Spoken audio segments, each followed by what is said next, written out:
À la une, la législation sur le cannabis pourrait-elle changer? Sa dépénalisation fait en tout cas débat depuis la sortie du secrétaire d'État Jean-Marie Le Guen en début de semaine. Comment la question est-elle perçue en Guyane? On voit cela dans quelques instants. Une opération nutrition à l'externat Saint-Joseph ce matin. Des professionnels sont allés à la rencontre des jeunes pour leur apprendre à manger sainement et local. Une séance découverte et dégustation pour leur plus grand plaisir. Enfin, la 3e édition du Mémorial Grand Stade Dominique Lalcy, organisée par la Ligue de handball, s'est tenue toute la matinée à Sinnamary. Plusieurs centaines d'enfants y ont participé. Reportage à suivre. Mesdames et messieurs, bonsoir. Merci de nous avoir rejoints pour cette session d'information. Je vous le disais, sa sortie a provoqué de vives réactions parmi la classe politique.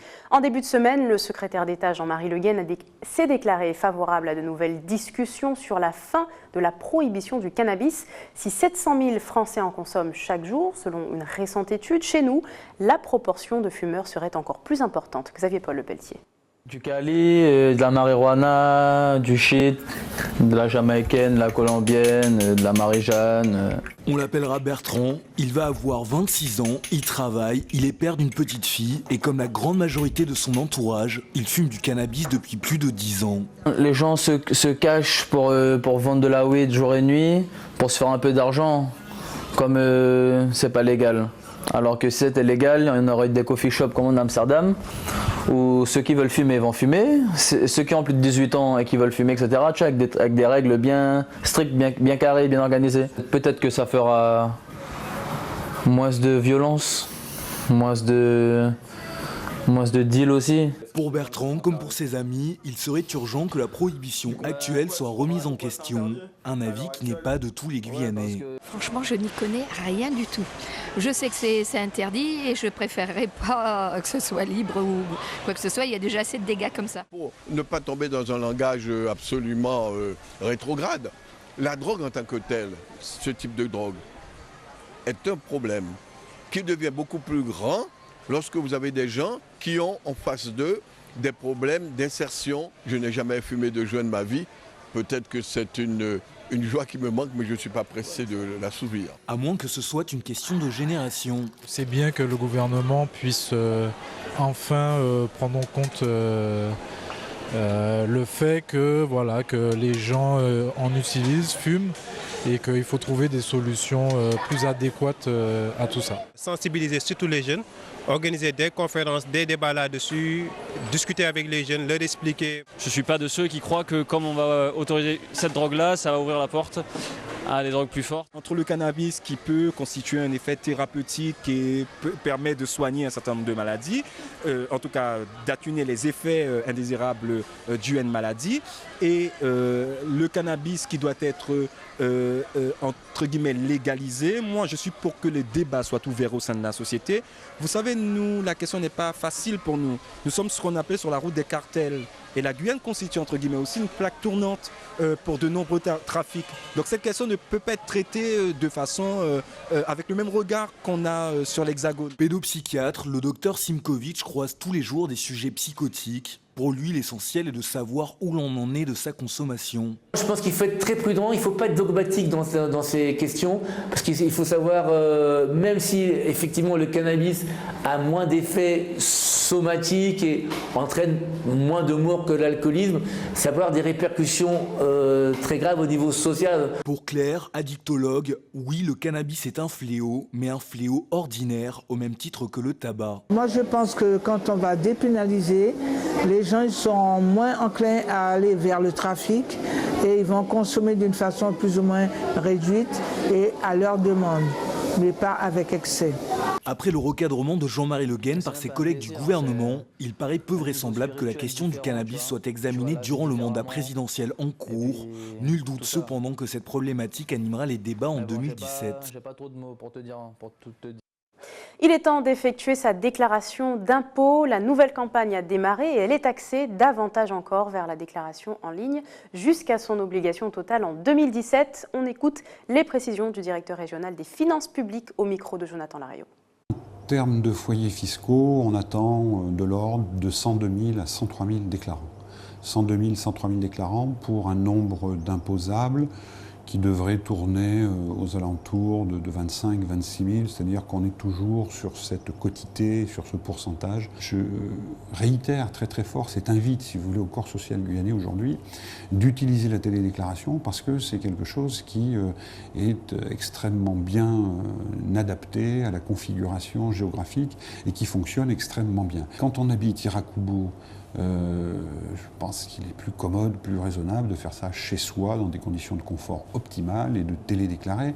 Au demeurant, si vous voulez, cette télédéclaration, l'État, le gouvernement, la Direction générale des finances publiques, entendent en faire quelque chose qui est obligatoire. C'est-à-dire que dès cette année, les gens qui ont un revenu de référence 2015 supérieur à 40 000 € devront obligatoirement déclarer en ligne. De la même manière, ils devront payer en ligne si l'impôt est supérieur à 1 000 €. Pour les gens qui déclareront une déclaration papier, les quelques résistants, le village gaulois, ils ont jusqu'au 18 mai. Pour les gens qui vont télédéclarer, qui vont déclarer en ligne, ils ont jusqu'au 7 juin. Donc un avantage supplémentaire. On poursuit dans l'actualité avec la situation de la mairie de Matoury et je rejoins notre invité Stanley Saint-Rémy-Médé, conseiller municipal à Matoury. Bonsoir. Bonsoir. Merci d'avoir accepté notre invitation. On va revenir bien sûr sur la séance qui a vu le maire de Matoury lâché par sa majorité. Vous faites partie de cette majorité qui aujourd'hui ne suit plus Gabriel Serville. Pour quelles raisons?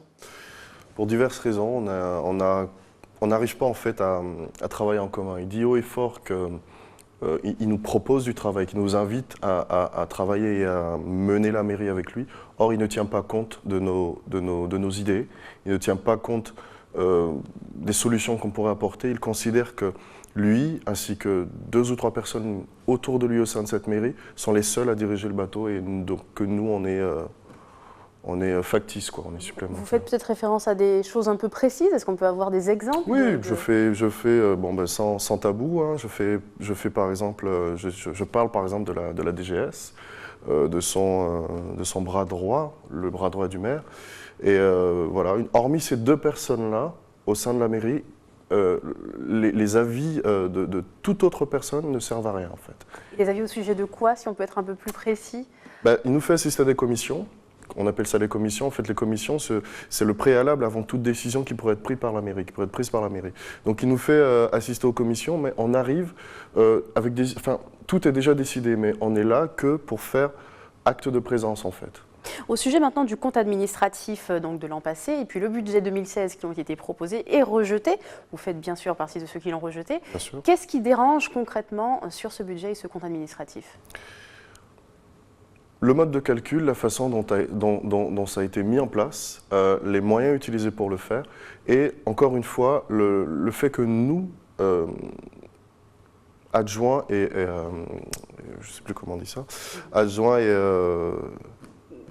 et les conseillers, voilà, en fait, voilà, les conseillers, il n'a pas tenu compte de nous, il dit nous avoir appelés, mais bon, c'est totalement faux, il n'a pas tenu compte de nous, et du coup, il a décidé d'engager, de faire démissionner d'autres personnes, de mettre des personnes que nous, il n'a pas tenu compte de notre avis pour les mettre en place. Mais si je peux me permettre, le budget est-il vraiment impliqué dans ce que vous êtes en train de dire?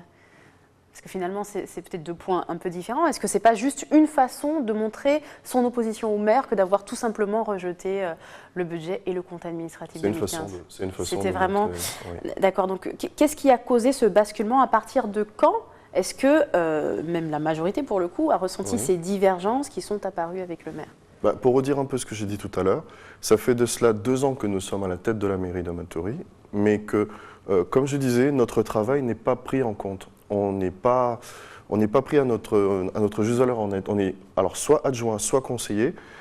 Il considère que le travail lui incombe à lui seul et non pas avec nous. Ouais, voilà, pas les conseillers ni les adjoints. Et jusqu'où vous comptez aller dans cette opposition avec le maire?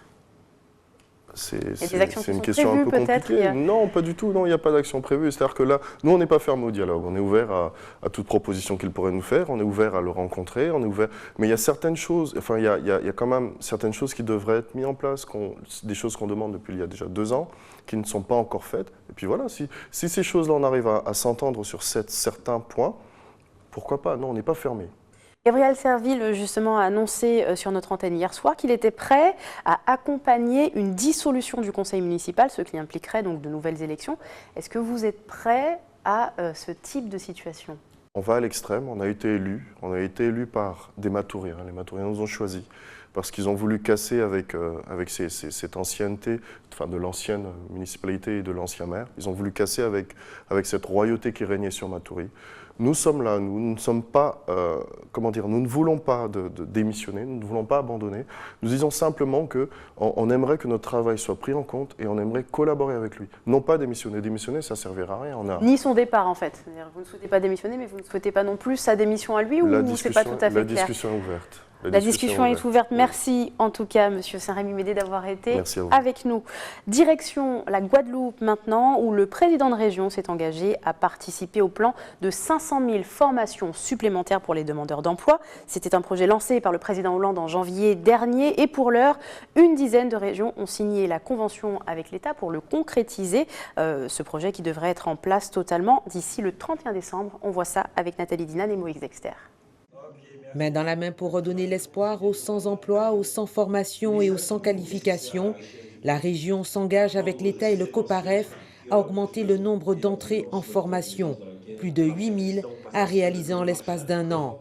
Une réponse à l'urgence, la première action forte de la région Guadeloupe. Enfin, depuis très longtemps, il n'y a plus eu de formation en matière de serrurerie, en matière de cordonnerie. Il n'y a pas de formation de boucherie, il n'y a pas de formation qui soit assez poussée sur les métiers les plus élémentaires et les métiers sur lesquels nous avons véritablement besoin de Guadeloupéens qualifiés. Aujourd'hui, vous avez un plan qui va être mis en place en Guadeloupe à travers différentes listes, des listes de préqualification, des listes de qualification, mais surtout avec des listes qui correspondent aux besoins. Un public ciblé qui sera réévalué à travers un cahier de bord et un contrôle régulier.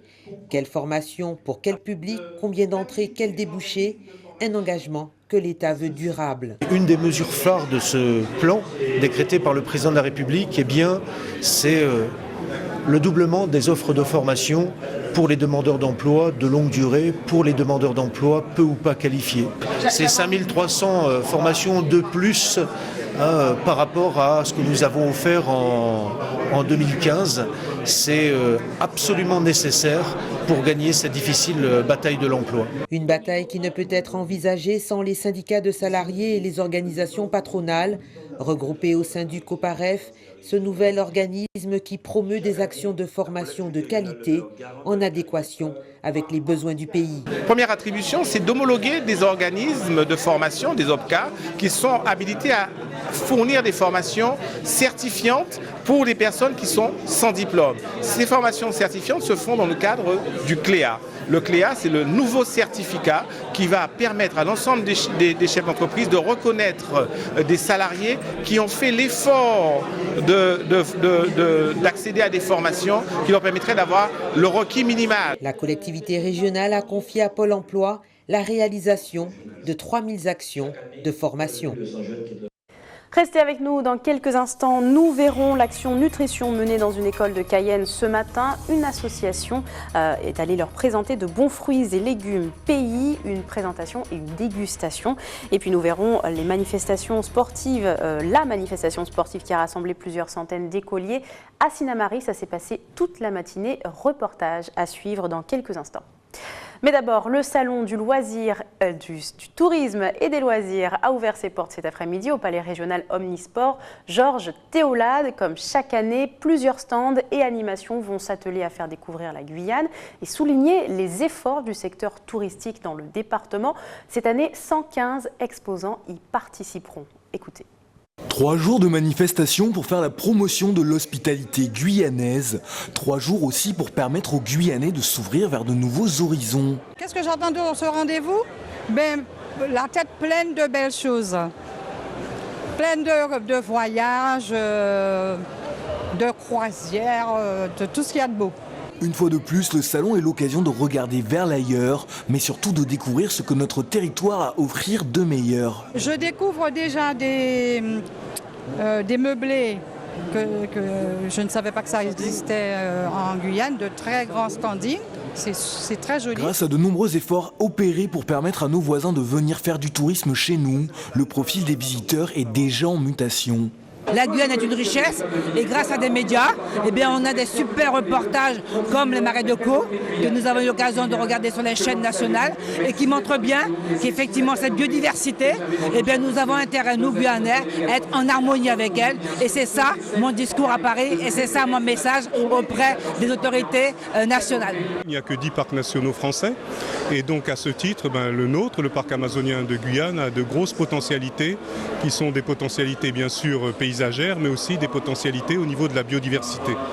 Donc c'est là-dessus qu'on va essayer d'appuyer notre politique. On a déjà commencé d'ailleurs, essayer de valoriser tout ce qui peut être milieu naturel et biodiversité. Et puis bien sûr, la chance qu'a le parc amazonien de Guyane, c'est d'avoir aussi une richesse en culture. C'est-à-dire que, comme vous le savez, dans le sud, il y a de nombreuses populations qui, pour certaines, sont millénaires. Et donc, grâce à ces atouts-là, on a le volet à la fois patrimonial, naturaliste et aussi culturel. On a une clientèle qui est très diversifiée. On a de la clientèle qui arrive via le Suriname, donc ça c'est d'Europe du Nord. On a la clientèle classique française. Donc en fait on a une très grande variété de clientèle. Et c'est ça qui est intéressant pour l'accueil. C'est justement de profiter de gens extrêmement différents et d'avoir une bonne qualité de lissage de ces clientèles. C'est-à-dire on n'est pas sur un monotype de clientèle. Donc là, les efforts qu'on a fait avec le Conseil économique et social, c'est d'obtenir les visas pour les Brésiliens. Donc les Brésiliens vont avoir des visas touristiques. Donc ça, c'est le Conseil économique et social qui l'a obtenu. Comme on a réussi à obtenir aussi la levée de la double vaccination fièvre jaune. Et quand il s'agit de développer le tourisme, il n'y a pas que des avantages économiques. Le tourisme, c'est bien sûr une industrie, ça permet de gagner sa vie, de faire gagner de l'argent à la Guyane, mais c'est aussi une façon d'entrer en contact avec les habitants des autres pays, de s'ouvrir à d'autres façons de voir, à d'autres façons de consommer, à d'autres façons d'exister. Et c'est une façon de se montrer, et quand on se montre en général, on découvre aussi les autres. Alors pour connaître vos prochaines destinations d'évasion, rendez-vous au Proct jusqu'à dimanche.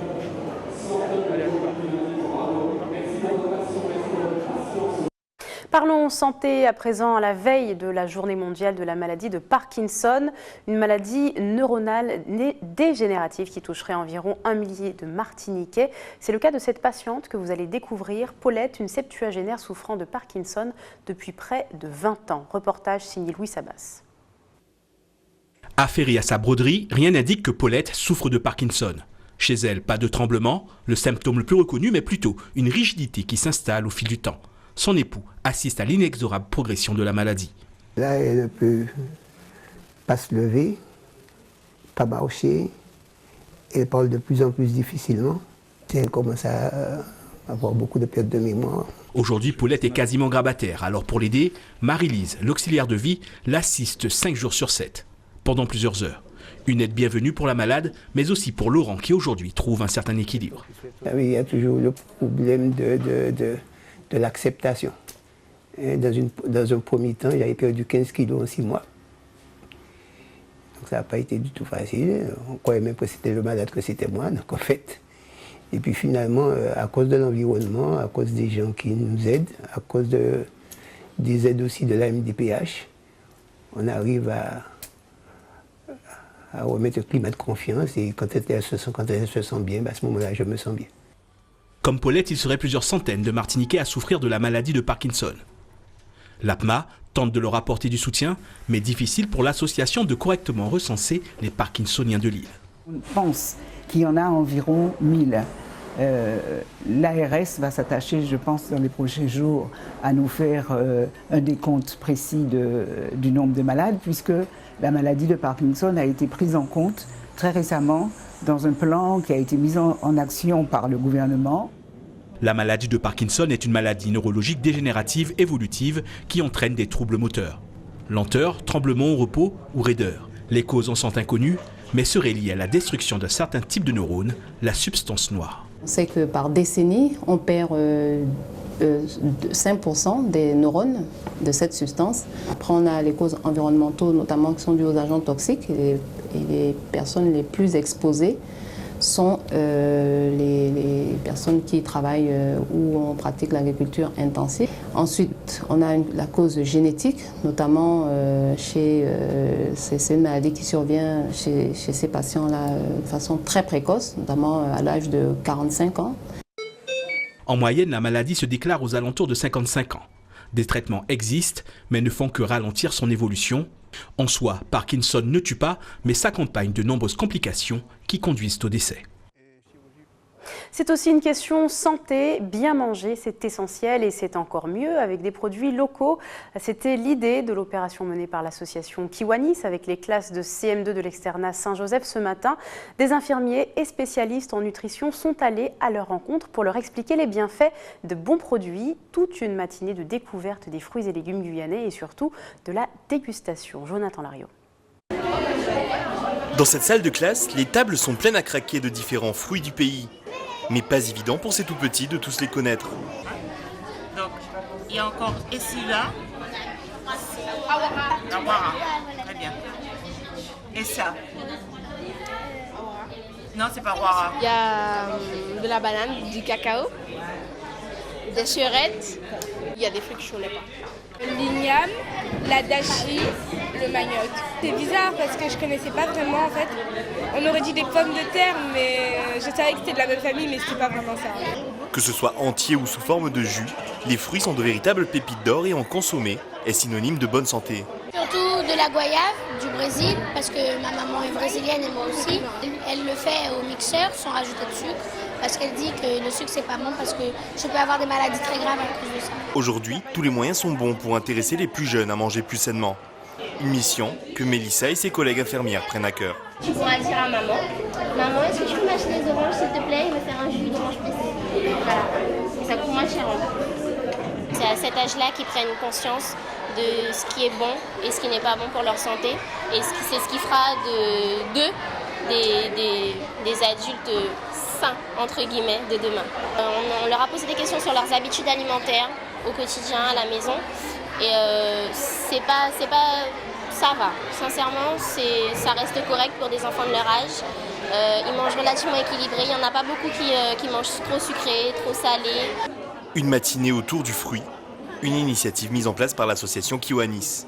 L'avenir, comme tout le monde a dit, c'est dans l'assiette. Je pense que c'est la clé de la santé de présenter ces genres de manifestations aux enfants. Après une matinée à découvrir ces petites merveilles, place à la dégustation. Un moment où ces tout petits s'en donnent à cœur joie. Un tableau de bord des performances médico-sociales est testé en ce moment. Il s'agit en fait d'une plateforme qui servira à analyser les données de 33 structures du département. Sa mise en place dans toute la France est prévue au 1er janvier 2018, mais la Guyane s'est portée volontaire pour l'essayer avant les autres. On écoute la représentante de l'Agence nationale de l'appui à la performance au micro de Maxime de la Houplière. Une structure, elle a des données qui la caractérisent. Je prends en charge des enfants ou des adultes, j'en prends en charge 40, 50, pour des missions précises qui sont de l'accompagnement pour le handicap, pour aller à l'école, mission. Aujourd'hui, nous n'avons pas d'outils de pilotage pour s'assurer que les prestations qui sont servies, les accompagnements de ces enfants et de ces adultes, nous n'avons pas de pilotage à l'échelon régional de la conduite de politique. Et l'établissement, il n'a pas d'outils dédiés à lui qui soient communément partagés pour piloter correctement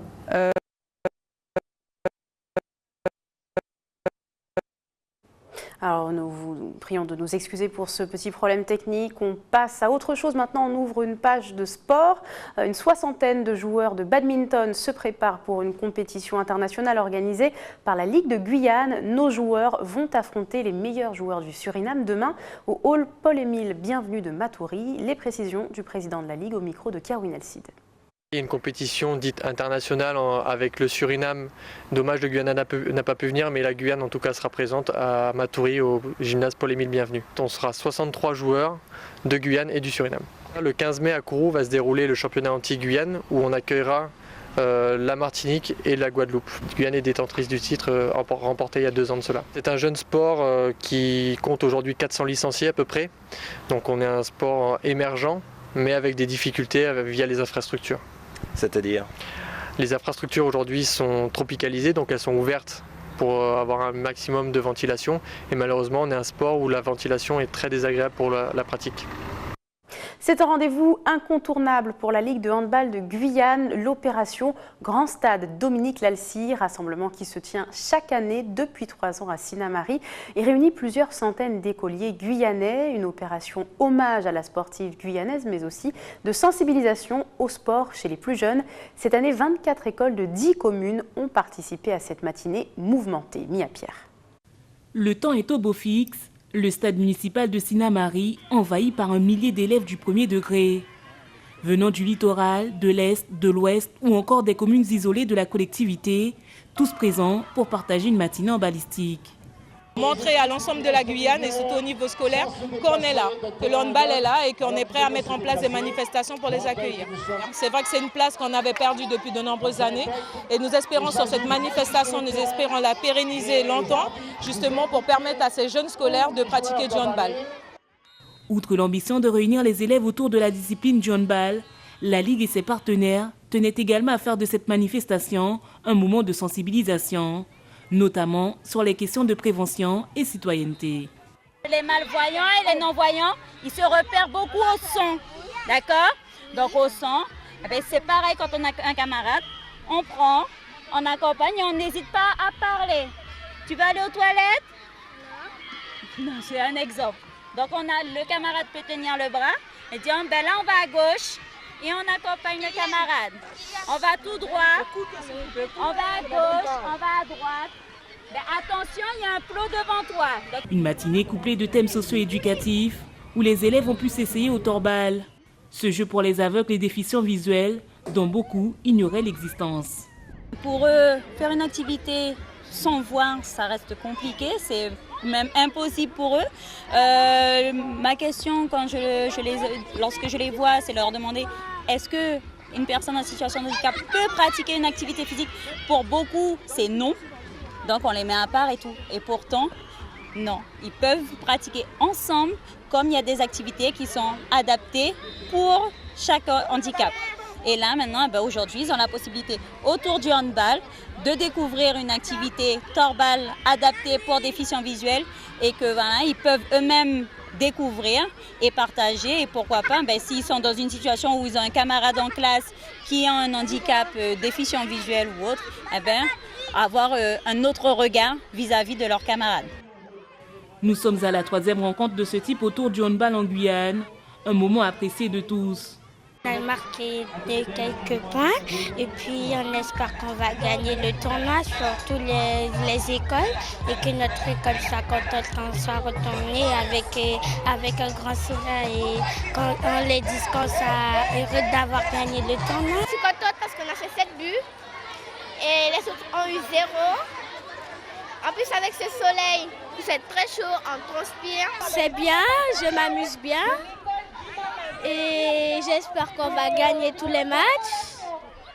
La Ligue régionale de handball.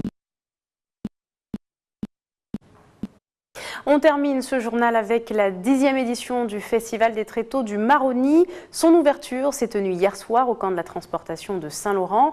Artistes et publics se sont rassemblés pour des festivités et des spectacles qui se poursuivront jusqu'à ce dimanche. Reportage.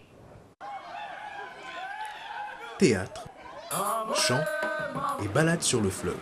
C'est ainsi que la 10e édition des Tréteaux du Maroni a ouvert ses portes hier après-midi au camp de la transportation. Les artistes et le public ont répondu présents à ce rendez-vous pour un moment de divertissement et de découverte. L'ouverture du festival était fantastique. C'était nouveau et j'ai pu voir beaucoup de performances intéressantes. On voit aussi la collaboration entre le Suriname et la Guyane, et c'est très bien.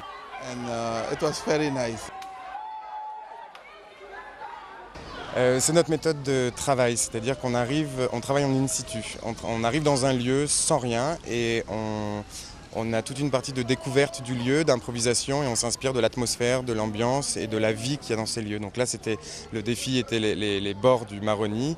Et avec le groupe, on a vraiment cherché quelle était l'ambiance de ce lieu, quelque chose de paisible, d'agréable, le pouvoir de l'eau, des éléments, du vent. Et on a mélangé ça avec quelque chose d'historique, parce que le lieu à l'Office de tourisme, c'est là qu'arrivaient tous les bagnards. Donc voilà, nos performances s'inscrivent vraiment dans un lieu, pour un lieu, et c'est le point de départ de tout. Voilà. En fait, ça fait quand même pas mal d'années que je suis venu ici avec Serra Batuti, KS Sanko, Coco Lampo. Ça fait vraiment, et je connais un petit peu ici. Et on a l'habitude de travailler aussi au niveau du théâtre, théâtre, de la danse et tout ça, on a l'habitude de travailler. Et il est passé en Guadeloupe et il m'a dit, tiens, tu n'as jamais participé au tréteau du Maroni. Il m'a dit, tiens, ce serait bien que comme je travaille avec des jeunes aussi, beaucoup plus jeunes que moi, je ne suis pas vieux, et je leur ai dit, tiens, on a une proposition pour la Guyane, Saint-Laurent du Maroni. Ils étaient tous enchantés de venir connaître cet endroit parce qu'ils ne connaissent pas cet endroit. Et là, ils sont heureux de passer ici, de jouer ici aussi. Et là, tout le monde est fier du travail qu'on a fait. Voilà. Le festival se poursuivra jusqu'au dimanche 17 avril, un événement immanquable sous le signe de la performance artistique. Ainsi s'achève votre journal et voici le rappel des titres. La législation sur le cannabis pourrait-elle changer? Sa dépénalisation fait en tout cas débat depuis la sortie du secrétaire d'État Jean-Marie Le Guen en début de semaine. En Guyane, les avis restent très partagés sur la question. Une opération nutrition à l'externat Saint-Joseph ce matin. Des professionnels sont allés à la rencontre des jeunes pour leur apprendre à manger sainement et local. Une séance découverte et dégustation pour leur plus grand plaisir. Enfin, la 3e édition du mémorial Grand Stade Dominique Lalcy, organisée par la Ligue de handball, s'est tenue toute la matinée à Sinnamary. Plusieurs centaines d'enfants de 24 écoles et 10 communes y ont participé. Merci d'avoir été avec nous. Dans quelques instants, l'information nationale et internationale avec nos confrères de BFM TV. Puis ce sera votre émission Face à Face avec Farouk Ambri. Merci de nous avoir suivis. Très bonne soirée. À lundi.